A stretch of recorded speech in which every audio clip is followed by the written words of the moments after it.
Bonjour à tous, bienvenue sur ce petit tutoriel concernant la mise en place de librairies de bateaux animés.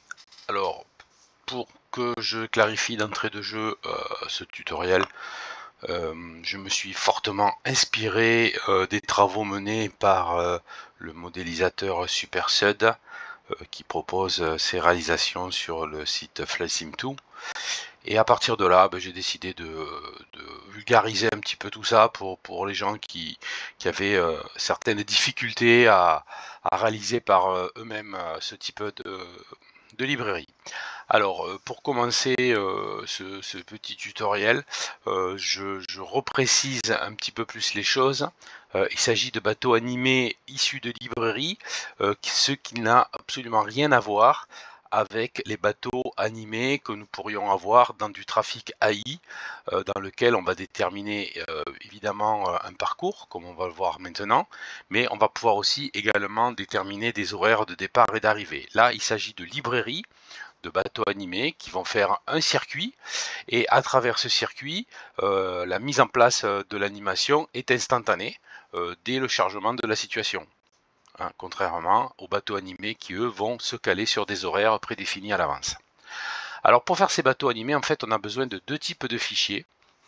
Le premier type de fichier, c'est ce qu'on appelle les WorldScripts, qui va se matérialiser par la création d'un fichier au format SPB. Ces WorldScripts vont intégrer le modèle du bateau utilisé. Donc pour chaque fichier SPB, on aura un modèle de bateau, que ce soit le ferry, un Zodiac, un porte-conteneur, etc. Et également va intégrer le parcours suivi par le navire à travers différents points GPS qui vont définir en fait un circuit circulaire, donc avec un point de départ et un point d'arrivée qui va rejoindre le point de départ et d'une manière en boucle, d'une manière, je dirais, infinie. Le deuxième fichier, c'est le fichier de placement avec un fichier BGL qu'on connaît beaucoup mieux pour les modélisateurs de scène. Le placement, en fait, on va placer tout bêtement notre trafic à l'endroit. Alors, comme le trafic est défini par des points GPS, il fera toujours le même circuit. Ce qui va évoluer, ça va être le choix du point de départ du navire sur le parcours déterminé. Et en fin de parcours, le bateau va rejoindre le point de départ qui a été défini. Au niveau des WorldScripts, donc on a parlé de fichiers SPB, mais en réalité on va d'abord travailler sur un fichier XML. Hein. Donc au départ on travaille sur un fichier XML. Ce fichier XML, en fait, on va l'ouvrir et on va l'éditer avec un navigateur, ou plus exactement avec un éditeur de texte. Moi j'utilise Notepad++, qui est gratuit et qui est plein de fonctionnalités et qui est très utile. Alors ce fichier XML est en deux parties. Alors, il faut bien comprendre en deux parties, c'est un fichier unique, hein, un fichier XML unique, un seul, mais qui a deux parties à l'intérieur. La première partie, en fait, va concerner le modèle du bateau utilisé, hein, c'est ce qu'on vient de voir précédemment. Le modèle du bateau utilisé, en fait, il va y avoir trois champs à renseigner, le GUID, hein, qui est la plaque d'immatriculation de ce bateau, ainsi que sa description. Je précise que le modèle du bateau utilisé, c'est un bateau qui se trouve dans les dossiers SimObject. Hein. Il ne s'agit pas de bateau de librairie fixe. Ça ne fonctionnera pas. Et ensuite, le parcours personnalisé à partir des coordonnées latitude et longitude. Et une fois qu'on a renseigné ce fichier XML avec notre logiciel Notepad++, on va générer ce fichier au format SPB à partir du SDK de Flight Simulator 2020 ou 2024. Voilà à quoi ressemble la première partie de notre fichier XML. Alors ça peut paraître un petit peu barbare comme ça au premier abord. Je vous ai mis en jaune en fait ce qui doit être renseigné à chaque fois, c'est-à-dire le guide du bateau et le descriptif du bateau. Ça évidemment c'est quelque chose à renseigner. Comprenez bien que pour un fichier SPB qui va être généré, on aura un modèle de bateau. Donc autant vous allez mettre de bateaux différents, autant il faudra générer de fichiers SPB différents. Ça veut dire que si sur un même circuit, vous avez dessiné un circuit et vous voulez faire évoluer plusieurs bateaux dessus, il faudra générer plusieurs fichiers XML. En vert, je vous ai mis des ID qui sont ce qu'ils appellent des instances ID. Alors, moi j'ai fait pas mal de tests, si on n'y touche pas, ça fonctionne très bien. mais moi je pense qu'il est préférable pour chaque fichier XML généré d'avoir un ID différent. Donc à charge à vous de trouver une stratégie pour éviter que ce soit jamais le même en changeant une lettre ou un chiffre parmi ces trois ID que je vous ai mis en vert. Voilà en fait une liste dans laquelle en fait on retrouve les descriptifs des bateaux et leurs ID. Donc prenons par exemple le 6e bateau, le SBML Harley Burke. Voilà, ça sera dans le descriptif. Donc ça sera dans la partie jaune descriptif du bateau. Et au niveau du GUID du bateau, ben, on mettra la suite, c'est-à-dire le code 951, 607, etc. Voilà, donc là vous avez un listing que je pourrais mettre à votre disposition pour que vous puissiez facilement retrouver les bateaux. Néanmoins, au vu des noms des bateaux, il n'est pas évident de savoir à quoi ça ressemble. Donc pour chercher un bateau, c'est pas mal aussi, vous lancez Flight Simulator avec le mode développeur et vous cherchez à poser des SimObjects et vous allez les voir apparaître à l'écran. Et une fois que vous trouvez le bateau qui vous plaît, ben vous relevez sa référence dans les propriétés. La deuxième partie de notre fichier WorldScript, eh bien, ce sont les points GPS. Donc on voit comment ça se présente, hein. C'est toujours répétitif, hein. Donc il y a 1, 2, 3, 4, 5, 6, 7 lignes. On commence par un waypoint instant ID, on finit par un slash waypoint, et entre les deux, eh ben, on va définir nos latitudes et longitudes que j'ai matérialisées ici par des X et des Y. Le virgule 0 à la suite du Y définit l'altitude. Donc on comprend aisément que dans cette stratégie de bouger des objets, en l'occurrence ici des bateaux, avec une altitude à 0, on pourrait très bien bouger des véhicules, des personnages, n'importe quoi qui puisse être animé. Et on pourrait jouer avec la virgule 0 en jouant sur l'altitude, par exemple, pour faire monter un objet sur une pente. Là, on reste figé sur nos bateaux. Alors, comment ça fonctionne? Alors, il y a mille façons de faire, hein. Moi, j'ai pris la mienne qui est très simple, voilà, et qui est facile aussi à expliquer sur un tutoriel. On peut utiliser Google Earth, c'est un petit peu plus compliqué. On peut faire plus de choses avec aussi. Moi, je vais rester assez pragmatique. Donc, l'idée, c'est d'aller sur Internet. Là, on a un navigateur Internet à l'écran. Le site, ça s'appelle coordonnées.gps.fr. Pour faire plus simple en termes de titre d'Internet. On va définir une adresse, on va aller se positionner sur la carte que vous voyez à l'écran et on va cliquer à un endroit de la carte. En l'occurrence, avec ma souris, j'ai cliqué à l'endroit où il y a le rond rouge avec cette espèce de punaise. Voilà. Et en cliquant sur la carte, en fait, qu'est-ce qui va se passer? Eh bien, sur la partie gauche de l'écran, dans lat, virgule, longue, ici, on va retrouver des coordonnées, latitude, virgule, longitude du point.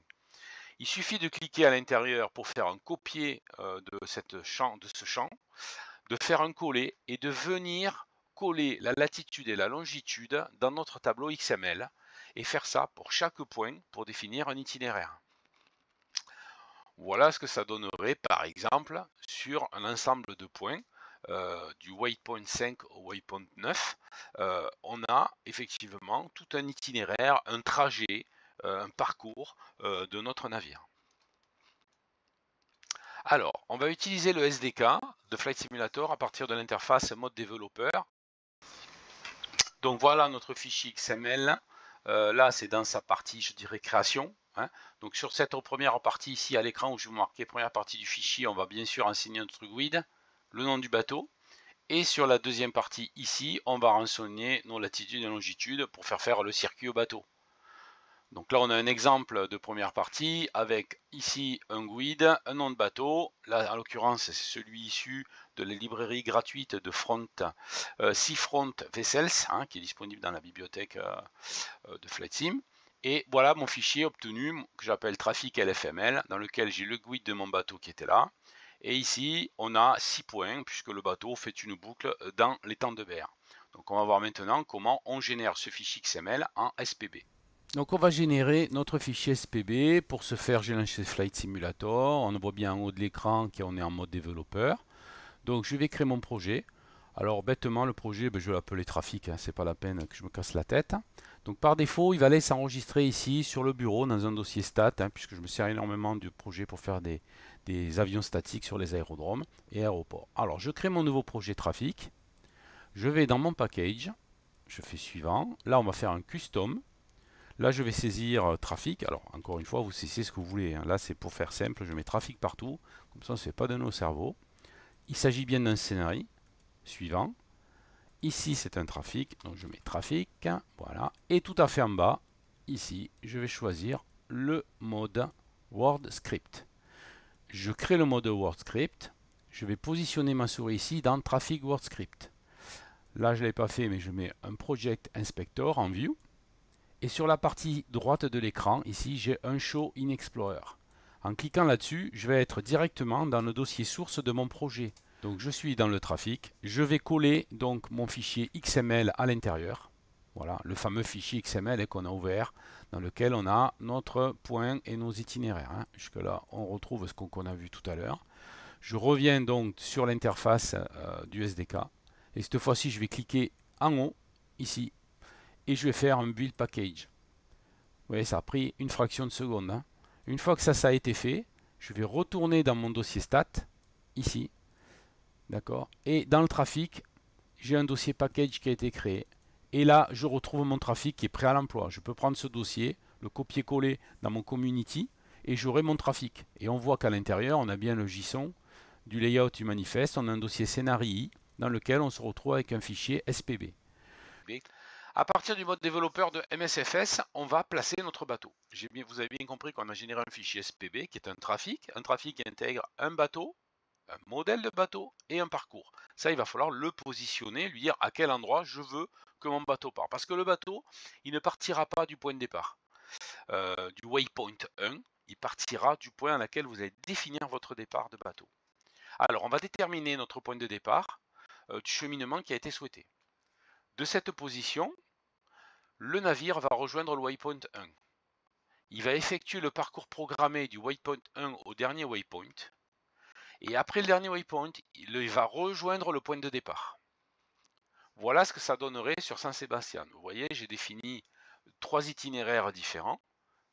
On va prendre l'itinéraire rouge, où il y a le waypoint 1, qui se trouve à travers piste, le waypoint 2, le 3, le 4, etc. Alors, je ne les ai pas tous mis parce que sinon les ronds bleus se seraient superposés, ça aurait devenu illisible, mais c'est juste pour que vous compreniez le cheminement et le raisonnement. On part du waypoint 1, on descend au 11, 19, on remonte au 27 ou à Fergon et on arrive au dernier waypoint. Ça, voilà, ça c'est mon parcours qui a été défini. Là-dessus, je vais placer mon parcours. Donc pour ce faire, on va voir que après le dernier waypoint, d'accord, le navire ne rejoindra jamais le waypoint 1, mais il va rejoindre le point de départ. Donc le choix de la position du départ du trajet est hyper important, hein. Donc le cheminement du navire, point de départ, premier waypoint, second waypoint, troisième, etc. Okay, pour revenir au dernier waypoint, et du dernier waypoint, on rejoindra notre point de départ. Et du point de départ, on reprendra au premier waypoint. Vous avez bien compris que l'idée, ça va être de mettre le point de départ entre le dernier waypoint et le waypoint 1. Et si possible, sur le trajet. Vous voyez ? Parce que si vous ne placez pas le point de départ sur le trajet, ben, il va se passer la chose suivante, c'est que vous allez avoir un décalage. Voilà. Donc si le point de départ, je le choisis là où j'ai mon rond jaune, le bateau va partir de là, va rejoindre le premier waypoint, va faire sa boucle, et au dernier waypoint, il ira rejoindre le point de départ choisi, et etc., etc., etc. Si mon point de départ, dans le cas présent, je le mettais un petit peu trop à droite, qu'est-ce qui va se passer? Mon bateau va démarrer du point de départ, et dès lors qu'il va arriver sur la terre ferme, qu'il va arriver sur la berge, eh bien, il ne sera pas capable de l'escalader, et le bateau va disparaître. Donc autant vous dire que le choix du point de départ est quand même assez important pour éviter que le bateau n'échoue sur les côtes, ce qui le ferait disparaître définitivement. Alors pour placer mon fichier, c'est comme quand on place une librairie. On fait un vol libre, on se met sur le terrain à l'endroit où on va mettre son trafic et on va aller placer son trafic directement. Et cette fois-ci, au lieu de choisir un fichier WordScript, on va choisir un fichier BGL. Donc on va faire un Add Package, Custom. Ici, je vais mettre place pour dire que c'est un fichier de placement. Voilà. OK. C'est un scénario. Custom. Next. OK. Et là, cette fois-ci, au lieu de mettre WordScript qu'on vient de faire, on va mettre BGL. Parce que c'est mon fichier de placement. Je vais créer ce fichier BGL ici, qu'on va retrouver là-haut, place BGL. Et là, je vais faire un load in editor. Alors, il faudrait que j'y aille sur ma scène pour pouvoir aller le visualiser. Alors, ce qu'on peut faire aussi, j'ai trouvé cette astuce-là, ça vaut ce que ça vaut. Vous allez voir, on va faire LFML. Voilà. Je vais aller zoomer comme un âne dessus. Bon, voilà. Et ici, en fait, quand je fais un load in editor, ok, je vais aller faire un view ici, object. Alors, attendez, parce que évidemment que si je m'y mets pas comme il faut, ça va moins bien marcher. Voilà, objet. Et là, au lieu d'aller placer un objet d'une librairie quelconque, hein, là en l'occurrence, ça serait un avion que j'irais placer, je vais mettre ici WordScript. Et dans mon trafic ici, je retrouve mon trafic. Et pour voir le trafic s'afficher en haut de l'écran, ici, voilà, comme ça on verra mieux. Donc, pour qu'il apparaisse, c'est ça qui est important. Dans le debug, ici, il faut aller dans SimObject, Container, Boat, et activer le Debug AIPath. En faisant ceci, en fait, dès qu'on va choisir ici un trafic, en l'occurrence celui qu'on a généré, vous allez voir ce qui se passe à l'écran. Normalement, voilà, vous avez le circuit qui apparaît. Waypoint 1, 2, 3, 4, 5, 6.